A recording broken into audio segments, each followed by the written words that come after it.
Hello అండి. ఇప్పుడు మనం ట్రిపుల్ బెడ్‌రూమ్ ఫ్లాట్ అయితే ఒకటి రెనోవేషన్ కంప్లీట్‌గా చేస్తున్నామండి. ఇదొచ్చేటప్పటికి టేక్ గుమ్మం ఎలా అయితే చెదలైతే దీన్ని తినేసినాయో చూడొచ్చు మీరు.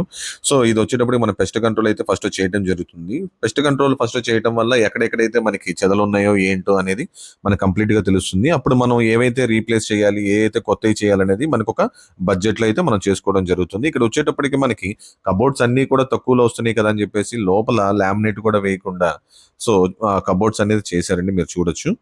ఆ లోపల చూడండి లామినేట్స్ మీకు లేకుండా ఎలా అయితే కనిపిస్తున్నాయో చూడండి. ఇది సెమీ మోడ్యులర్ వర్క్. చూడండి ప్లైవుడ్ అనేది ఎలా కనిపిస్తుందో డోర్స్‌కి లోపల. సో, మోస్ట్‌లీ మనం ఏదైనా ఒక డబుల్ బెడ్‌రూమ్ ఫ్లాట్ చేస్తే గనుక 2.5 లాక్స్‌లో మనమైతే క్వాలిటీ వుడ్‌తో మనం కంప్లీట్ చేసుకోవటం అయితే జరుగుతుంది. ఇది చూడొచ్చు. మొత్తం చాలా వరకైతే మనం రెనోవేషన్ చేసామండి. సీలింగ్స్ చేసాము. తర్వాత కిచెన్ కంప్లీట్‌గా చేసాము. ఇది 3 బెడ్‌రూమ్ ఫ్లాటు. 3 బెడ్‌రూమ్స్ మొత్తం రెనోవేషన్ చేసాము. టీవీ యూనిట్ చేసాము. దీనికి బడ్జెట్ ఎంతయింది? ఏంటి? అనేది నేను మీకు ఇంకొక వీడియోలో చెప్తాను. ఆల్రెడీ కంప్లీట్ అయిపోయింది. ఆ కంప్లీట్ అయిపోయిన వీడియో కూడా మీకు నేను పోస్ట్ చేశాను. దాని లింక్ దీని బయోలో ఇస్తున్నాను. ఒకసారి చూడండి. Thank you.